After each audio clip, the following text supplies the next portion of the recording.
Hey Biggie, we're back.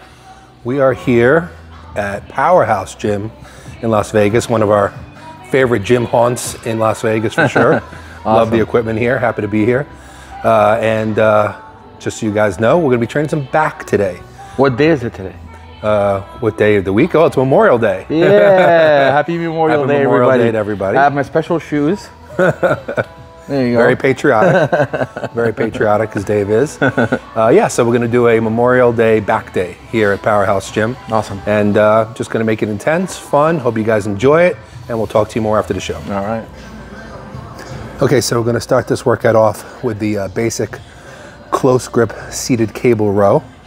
Technique we're gonna use is a combination technique for a very long time under tension set, as I like to do. The first 5 repetitions, we're gonna hold the stretch for about 5 seconds each for 5 reps. Second 5, we're gonna hold the squeeze or the contracted position for about 5 seconds.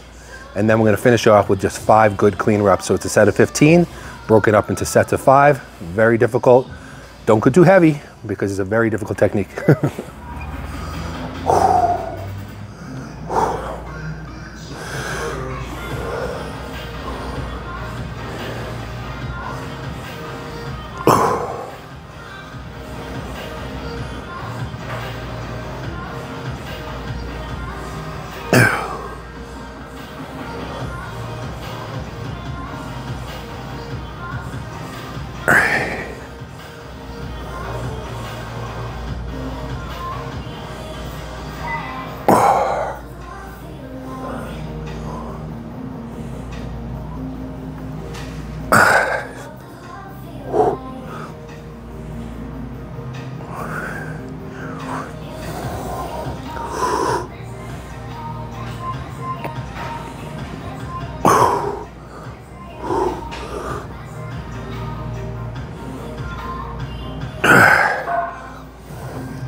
Okay guys, so for the second set of movements, we're gonna do a superset. This one really targets the lats. So if you're going for width in the back, this is a great superset. First exercise we're gonna be doing is a basic stiff arm pull down. And you'll see the technique and body positioning we use when we do these. And then the second movement is going to be a unique angle of an underhand grip pull down. But as you'll see, I'm gonna have Dave do this combination for you on film. He's gonna be leaning back a little bit further than you normally would. He won't be sitting upright. And this kind of hits a slightly different muscle fibers in the back, but you'll feel after the set is done, a tremendous pump in the lat. You really feel that V shape coming out. So give this a shot. Okay, so Dave's starting off with the stiff arm pull down. So as you can see, he bends the knees and he leans the torso slightly forward. Full range of motion. Just do a good standard form, slight bend in the elbows. And he's really thinking about pulling with the teres muscles and the lats right under the armpit, contracting hard. Yeah. And now moving into the second movement.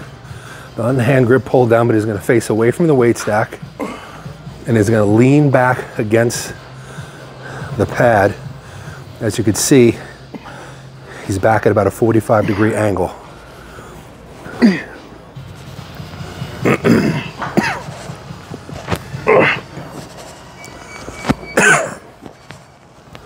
Squeezing on every rep. 8. Come on. Nice. Excellent superset for the lats.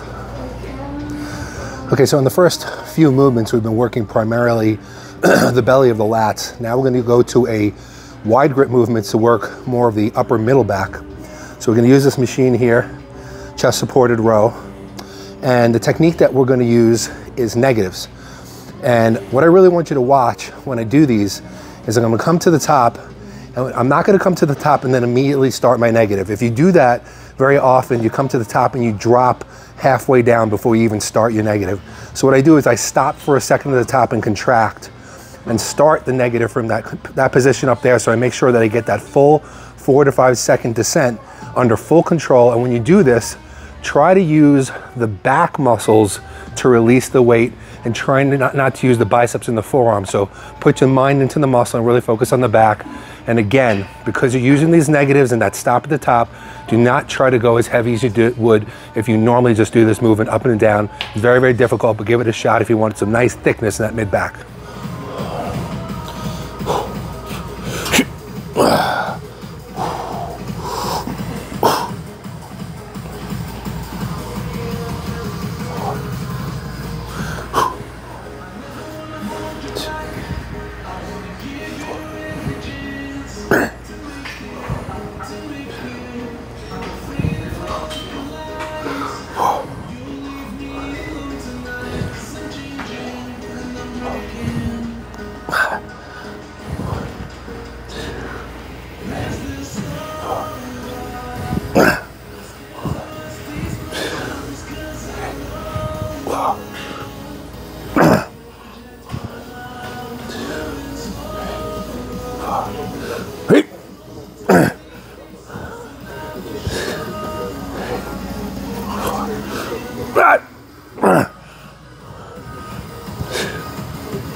Okay guys, so if you've followed me before in my all the videos that I've done on YouTube and on all my articles and books, you will know that I love two things. I love time under tension and I love angles.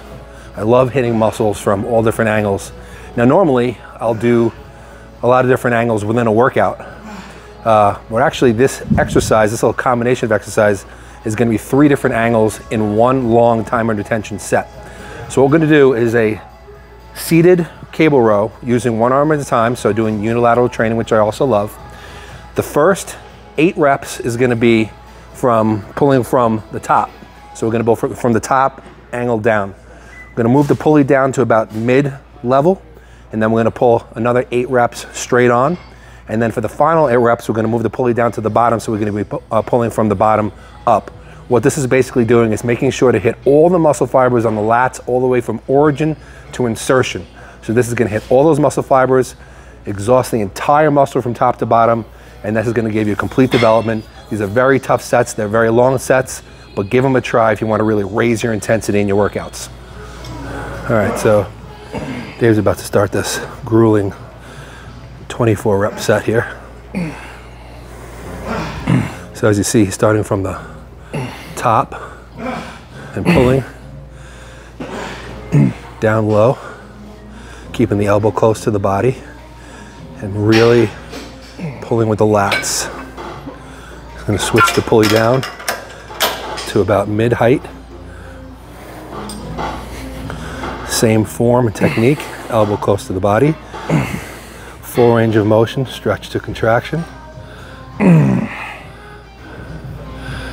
I'm really focusing on pulling with the lat and keeping the biceps and the brachialis out of it as much as you can. And now the final 8 reps from the bottom, and all of these different angles while all hitting the lats, because the angle of pull is different.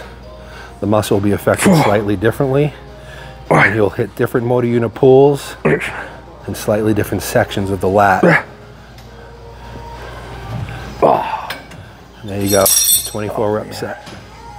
All right, Biggie, you have any good Ask Merlin for this week? Yeah, actually I had an interesting question a few days ago that I've been kind of holding off on. So somebody was asking me about, I don't have my phone with me, so I don't have the specific question, but the basis of the question was about asking me, do I recommend for people who train hard very intensely, whether you ever do, I guess, what's like kind of like a deloading week or a period of time where you back off on the training and go less intense, or do you ever recommend taking, like a full week off or 2 weeks off at any point? And then I think he also was like basically saying, I kind of instinctually know that maybe that would be a good idea, but I'm afraid I'm going to lose muscle, so I don't do it. What do I think about it? And I think that's a really good question, because, it's, if you have that mentality of you always want to go to the gym and kill it every single time, and I respect that, because that's the way I always kind of felt about it. I always wanted to go in and give 100% and make sure I just completely annihilate the muscle. And it's very, very hard for somebody with that mentality to just not train hard, especially if you still feel good. You're like, well, I still feel good. Do I really need to do that? But honestly, I think it really is a good idea. I think it's a good idea for everybody. I don't care whether you're natural, not natural. I think that the body, the mind, the central nervous system, the muscles, the tendons, the joints, everything need a break every once in a while, even if you still feel good. Now, what do we mean by every once in a while? I think, after a period of, about 12 weeks or so of going hard, just balls to the wall every single workout, it might be good, to take a week, maybe even 2 weeks, where you back off on your training. Now, this can mean a few different things. This can mean backing off on the volume, maybe cutting the volume in half. If you normally do 12 sets for quads, maybe just doing 6, things like that. This could also mean, instead of training to absolute failure every single set, stop short by a few reps. You're not going to complete failure, you're just going for a good pump. You want to feel the muscle, but you're not completely annihilating it. This could mean even, any number of things to make the training less intense. I personally think the best way to treat a deloading week is to go, a little bit lighter so that the joints get a break. Maybe keep your repetitions up in the 15 to 20 range. I think that also stopping short of failure is also a very, very good idea. If you choose a weight that maybe you can normally get 15 reps of failure or even 20 reps of failure, stop short, at 17 reps if you can get 20. Just doing those little things will give your body, your mind, your central nervous system a break. However, I also think that in the longer term, say you've gone 12 weeks hard, then you did a deloading week, and then you go another 12 weeks hard, and then you do a deloading week. I think at some point you should actually take complete time off from the gym. Now, this is the hardest thing for all of us. Very hard to be out of the gym if you're somebody who A, loves to be in the gym, B, needs to be in the gym because it's a stress relief. It's just something you love to do. But I think it's a really, really good idea. And actually, I could tell you this. Scientific data shows that A, if you take a week or 2 off from the gym, you will not lose muscle. You will perhaps have some inflammation that will go away from the muscles, so you may seem smaller because the muscles aren't always recovering and blown up with water retention. And any muscle that you think you're losing, you're not actually losing. That muscle will be regained fast as lightning as soon as you come back. Muscle does have memory. It's not like lost muscle that you have to rebuild all over again. It's going to come right back. And I do believe that actually after taking some time off from the gym, and again, data does show this, that you actually will get a rebound. You actually will come back. And when you come back to training, you will be stronger. You will have more endurance and stamina for your training. And you will also gain muscle faster because your body is just reset. Everything from your hormonal profile to, like I said, the muscles, the central nervous system, the immune system, all of these things will regain function or go back to maximum functioning when maybe they've only been sitting at 75%. And if not every system in the body is functioning at 100%, like let's just say, because hard training is very difficult on the body. So if your immune system is being hurt by this and it's constantly having to fight off colds or viruses or different things that are in the air, it's going to do that before it's going to worry about putting on any muscle. So if you can reboot your immune system, your hormonal profile, cortisol drops, your joints feel better, you're going to be in a position where you're going to gain back muscle a lot faster and then put on muscle a lot faster. So my overall answer to the question is, I can't give you an exact pattern of exactly how you should do this, but I would say a good fair way to do it is every 12 weeks or so of going all out, do a deloading week, maybe even 2. You know, go into the gym, you know, train decently hard, but not to failure, lower the weights a little bit, just get a small reboot that way. Then after about 6 months or so, just take a week off from the gym, take a complete week off. Don't worry about it, don't think about it. You can even eat your normal diet. Just keep feeding yourself and your body actually will probably still use those calories. It'll probably put those calories towards muscle growth.